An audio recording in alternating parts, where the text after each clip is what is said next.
Hallo, ek is Mariet van der Merwe en hierdie is my storie.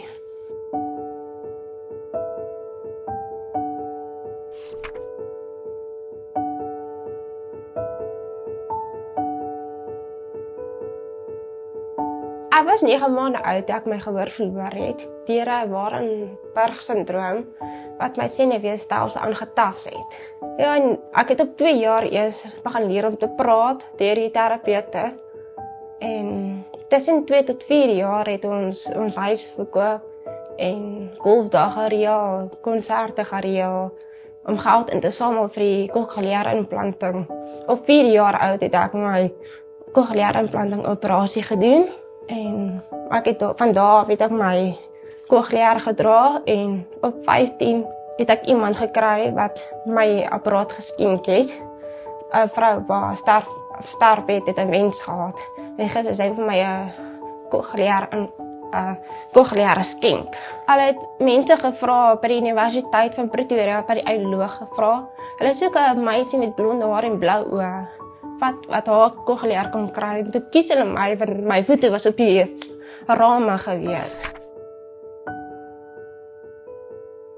Die ding was stikkend gewees en die battery baie vinnig pap geraak so, en ek kan ook nou nog nie in die aande hoor nie. So as ek hom afval, kan ek nie vir Damien verruil nie of ek kan nie mense hoor praat nie. En as hy pap geword het, moes ek nou lank gewag het om weer batterye in te sit en ja, so dit was moeilik om mense te kan hoor want nie almal kyk my as hulle met my praat en ek lees lippe. Maar dit is 'n baie huis van ondersteuning. Hulle het my en Damien baie gehelp, want vir Damien het hulle gehelp met die spraakterapeute en die terapeute om hom te help ontwikkel. En help met toeke en melk. En vir ons het dit gehelp met kospakkies en ete en pinkvoete. Vir my was dit net die ouerleiding en die sprekers wat my help goedes doen.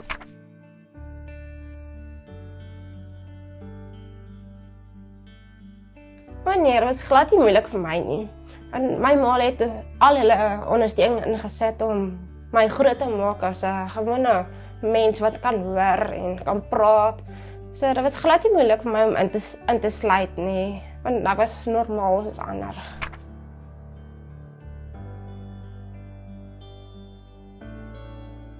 Die ou gehoorstuk was baie stikkend en baie oud gewees en hulle het net die hele tyd stukke by mekaar gekry om reg te maak, maar dit het nie altyd mooi gewerk nie. En ja, met die nuwe gehoorstuk is dit nou nuwe tegnologie. So dit klank is beter, al die agtergrond is in en dit werk met die foon.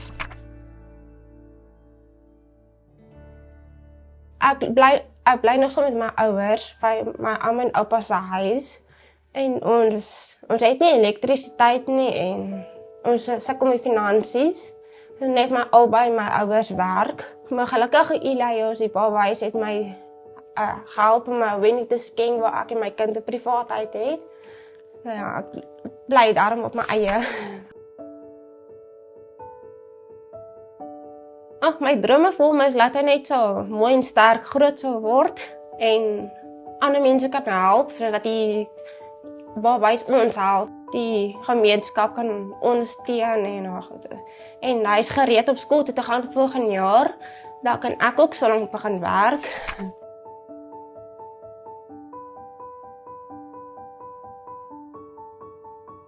Jou finansiële bydrae het dit vir Mariet moontlik gemaak om weer te hoor en om vir Damien 'n tuiste te kon skep as enkel mamma. Jou donasies help Damien en sy maatjies om hulle potensiaal te bereik, al was die begin wankelrig. Met jou ondersteuning kan Elias help om saam te skryf aan mense se lewensverhale. Dankie.